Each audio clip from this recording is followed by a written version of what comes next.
A lot of offseason left. What do the Cubs still need to do? Let's go.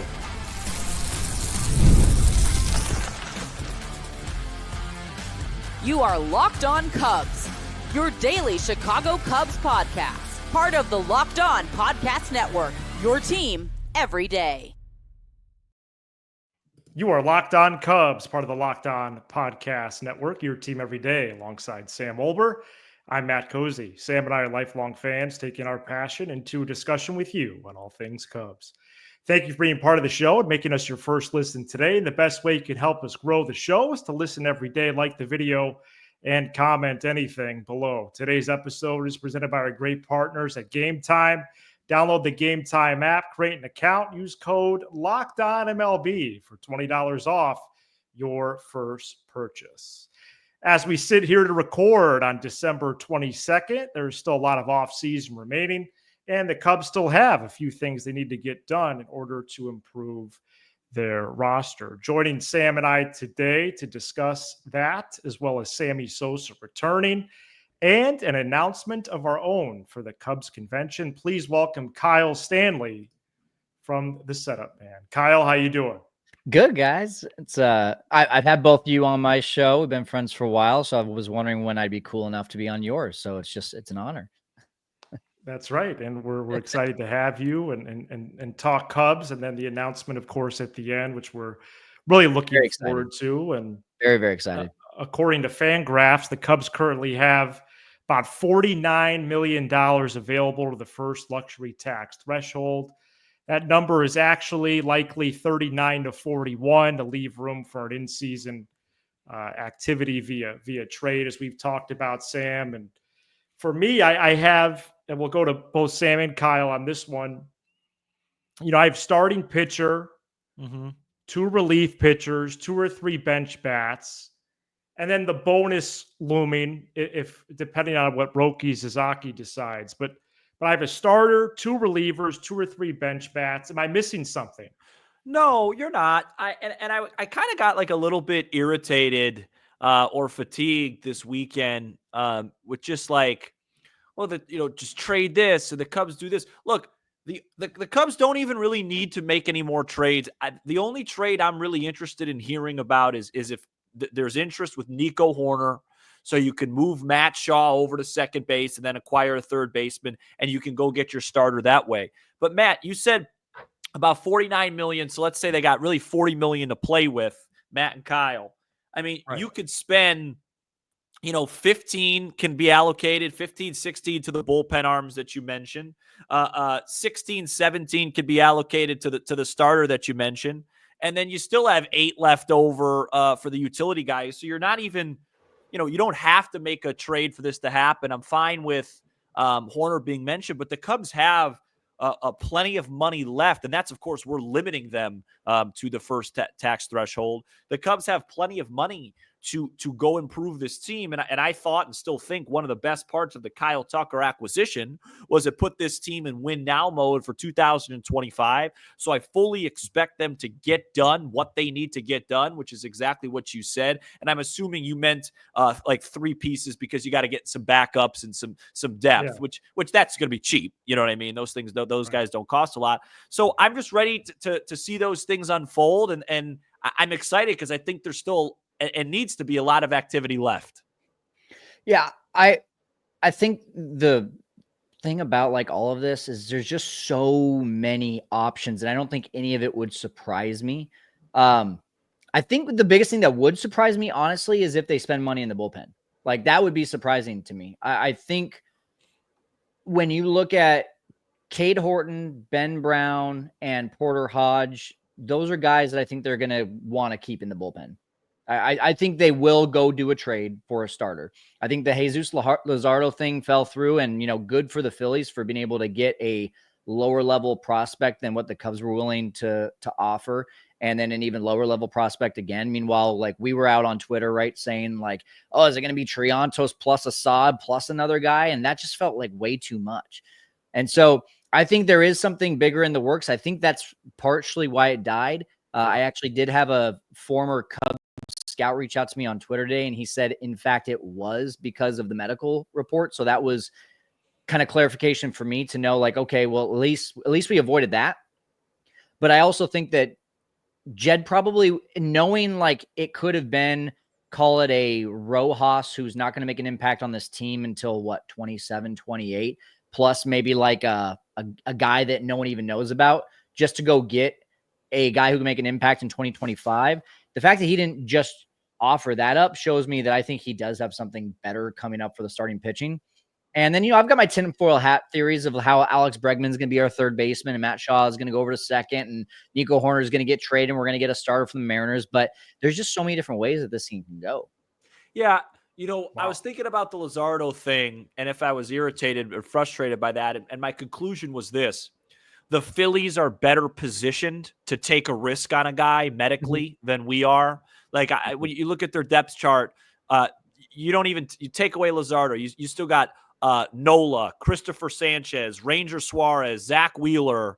They're loaded. So it's like for them, it's like, hey, let's just take this risk. If it works out, great. If he has even if they get 100 innings out of him and he's good by the playoffs, that's a booster. But for us, we're relying on Boyd already. We're concerned about his medical and injury stuff. Maybe it was a little bit too big of a risk. That's where I landed on that. Yeah, and I think for starting pitcher, the Mariners starting staff is the best in baseball. Do they really want to break that up? It sounds like Luis Castillo could go, but obviously he has that financial commitment tied to him that maybe a Red Sox or a Cubs and Orioles, maybe they do a deal with the Mariners. We'll see. I think that's probably more likely for a Red Sox or an Orioles, maybe even a Mets for Castillo. Dylan Cease, when he is on, he is one of the best pitchers in the sport.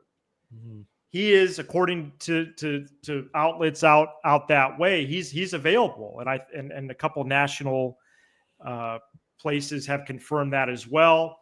He is a rental, and even despite being a rental, I do think the price, because of his talent, is going to be high. Is there something they could do with the Rays? Well, maybe.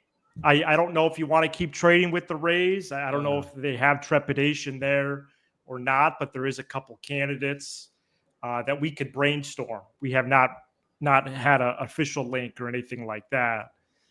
And then Jeff Passan late last week did say the Twins are willing to listen on Pablo Lopez. So that's an overview of the trade market. There's really two free agents left, Jack Flaherty and Walker Buehler, unless you had confidence enough in your young guys that, not that they would move forward without adding an external piece, but do they take a chance on someone kind of in a second, third, or even fourth tier that's a veteran that could help both on and off the field, but would be more replacement level or so, on the bump. So, I'm more attracted to the trade market, but now I'm starting to wonder, maybe it is a free agent.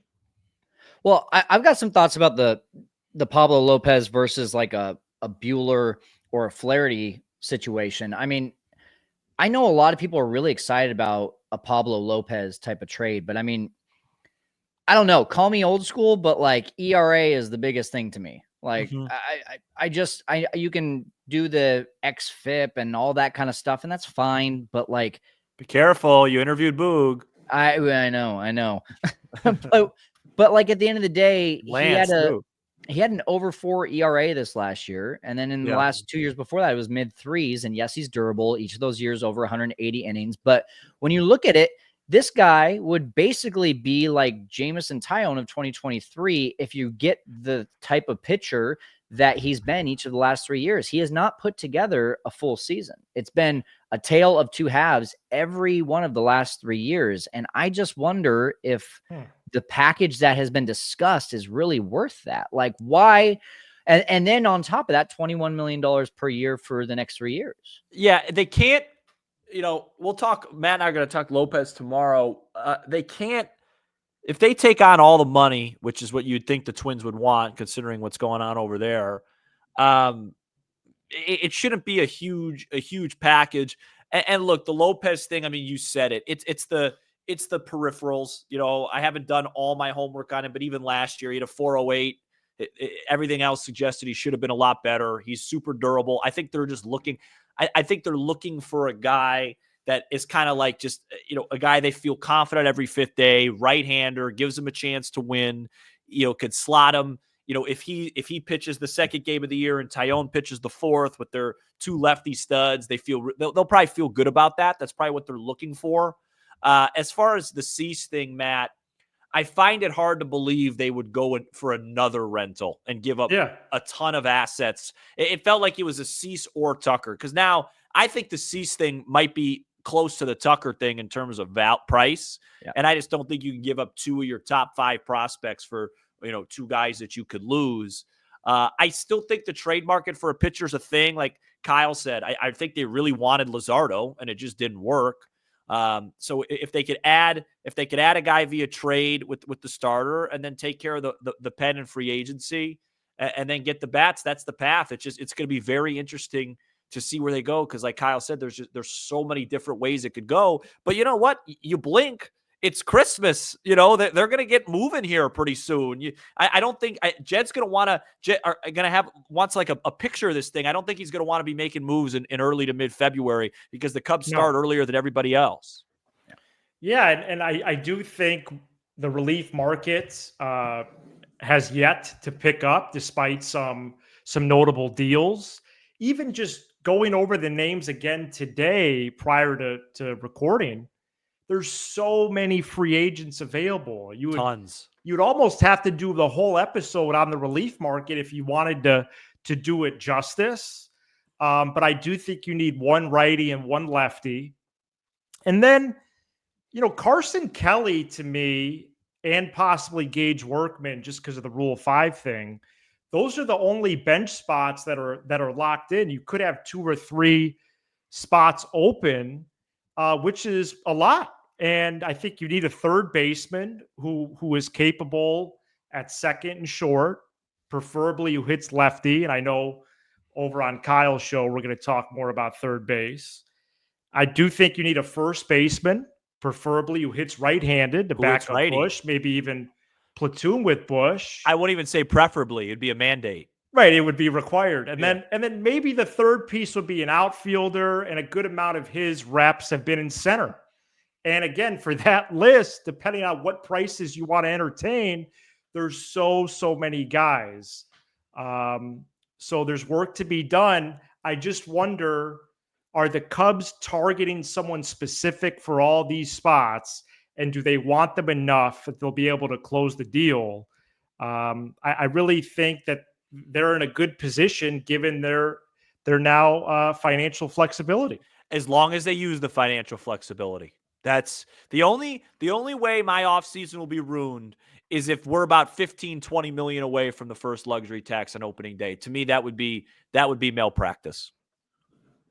Yeah, well, this is 4 or 5 players, so I just think organically, it shouldn't be an issue. Yeah, and I also think that just about any of those positions, it's going to be a combination of external versus internal. Like I could easily see 2 minor leaguers on the opening day roster in those bench spots / opening day starters, because you guys talk about all the time, Nico, do we even know if he's going to be healthy? If not, Matt Shaw over at second base. If he is healthy, okay, is Matt Shaw over at third base? Then maybe you've got a veteran backing him up. Is Casey your backup outfielder, right? Like there's a lot of internal options there that I think I think the big thing for me is like, I just don't want it watered down. I don't want it to be like, okay, well, let's just go get like the Yohan Moncada and just another average outfielder just because we're trying to groom Matt Shaw and Owen Casey. Well, what if either one of them gets injured? What if that doesn't work out? And then you're left with the crap that's at those positions because you tried to go soft in the market. And that's not the way to do it either. Coming up next, we're going to go over the biggest news in Cubs land. Sammy Sosa. That's right. Not about the current Cubs team, but let's get some more on the Cubs reconciling with the superstar players. Stay tuned.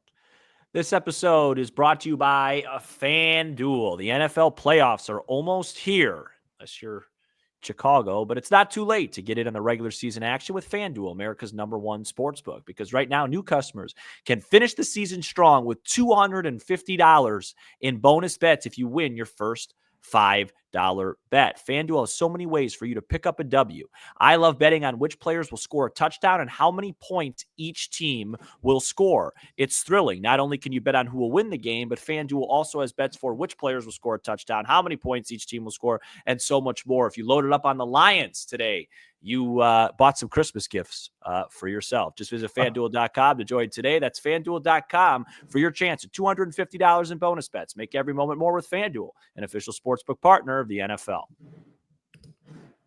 We're back here on Locked On Cubs. Kyle Stanley, the setup man, is joining us on today's episode. We have an announcement later in the show regarding Cubs convention.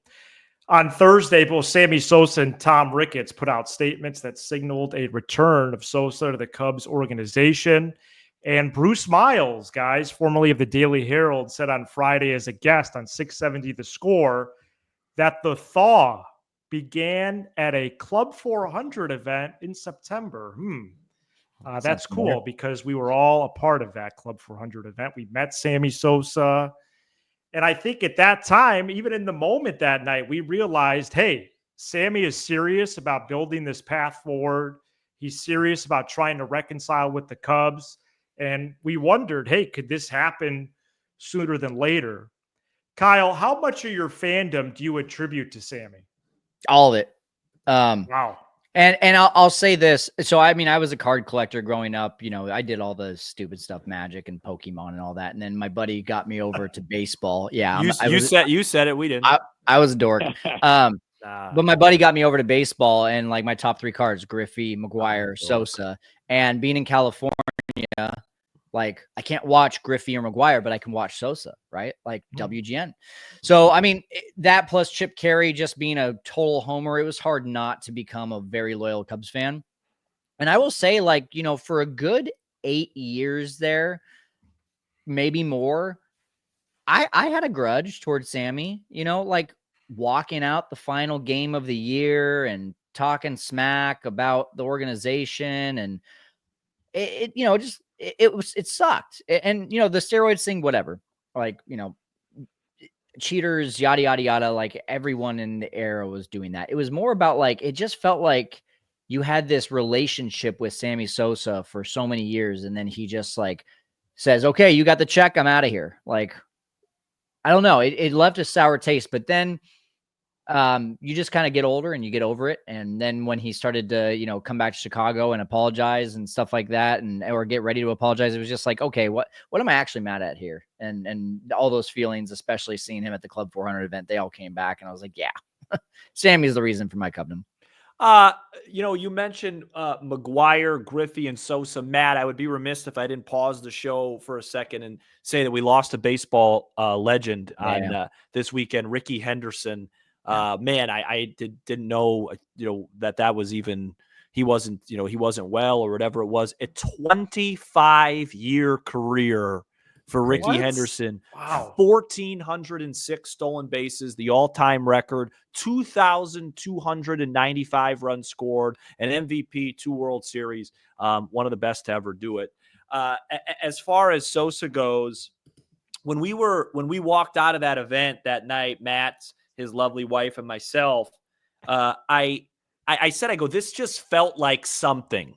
This wasn't just like it was something. And we were talking about it, and everybody felt that way. And I think that was it. Like the guy literally, how many people do you think he had one-on-one conversations with that night? It was, and everybody he treated like he met him for the first time. I got pictures for Sosa. I could tell people that wouldn't know any better that we were best friends. Yeah. And I talked to him for like 2 minutes, not even a minute. So, yeah, just, I'm glad that's done. I'm happy about it. And now my focus this weekend is shifted towards, I want to win baseball games, and I want to get some guys on this team. I want to complete this roster and be ready to steamroll this division. Can I ask you guys the same question though? Like, how much of your Cubs fandom is because of Sammy? Go ahead, Matt. I would say a lot. You know, my history is definitely family oriented, being born in it, spanning a couple generations or so. But with already my fandom in place, being able to watch a player on your team do what he did, it definitely accelerated it. Yeah, that's like I would probably be in the same place regardless because my fandom's my father, and I was just raised to be a Cub fan no matter what. But the memories from Sosa accelerated things. I think that's the right way to put it. This could be quite the spectacle next month at the Cubs convention. I started to wonder over the weekend, is there some kind of forum? Does he do a brief Q&A? Is he going to make the Hall of Fame, the Cubs Hall of Fame? For a player that Bruce Miles said in this interview, he remembered in the early 2000s, Sosa actually got booed at a convention at one point. As Kyle is detailing, his relationship ebbed and flowed despite polarizing. He was. Yeah. And if he accepts that invite, that event next month is going to be even more to look forward to. And guess what? We're going to be there. We give you the details next. Today's episode is brought to you by Game Time. Whether it's a Cubs game, a comedy show, or a concert, I love going to live events. And now Game Time has a new feature called Game Time Picks that makes getting tickets for your favorite live events even easier. Game Time Picks filters out the fluff to show you only incredible deals on great seats, so you don't have to waste time searching through thousands of tickets. Clear last-minute deals, all-in prices, used from your seats, and their lowest price guarantee. Game Time takes the guesswork out of buying MLB tickets. The experience of searching for and then buying tickets on Game Time is simple. Plus, Game Time is the only ticketing app that gives you complete peace of mind with your purchase. See the view from your seat before you buy, so you know exactly what to expect when you arrive. Download the Game Time app, create an account, use code LOCKEDONMLB for $20 off your first purchase. Terms apply. Again, create an account, redeem code LOCKEDONMLB for $20 off. Download the Game Time app today. What time is it? It's game time. We're back here on Locked On Cubs, and we do want to announce that we're going to be at the Cubs convention next month. Sam and I'm going for the first time. Really? My Cubs fandom. Yeah, pretty crazy. Don't really know why. Can't point to it necessarily, but shoot, if there was a convention to debut at, I think it might be this one with everything that is going on. And the biggest reason we're having Kyle on today is because we are teaming up with the Setup Man for a meetup. And Kyle, you were at the convention last year. Yeah. Explain a little bit about the bar that we're going to meet up at. We are going to meet up on that opening day, Friday, 4 to 5:30. Come and meet us anytime, hang out, talk Cubs. But this is very exciting. I'm really excited. I know we were trying to do an event towards the end of last year and schedules didn't line up. So this one wanted to make sure that we were doing this and that we were being there. So us from California in this nice 50 degrees, 60 degree weather, we're going to be going back out and bundling up with you guys. Yeah, oh boy. But yeah, I mean, when you like walk right into the Sheraton there, they have that big basically kind of like concierge area, and then you just walk right past that and there's this big open community / dining / hangout / and then right after that is the bar. I'm excited. And it's just really open. It's a really great place for I think the mix will probably be a bunch of people want to come and hang out with us, and a bunch of people are like, what's going on over there? And so there's gonna be a nice mix. But I'm excited. I'm gonna try to bring some swag.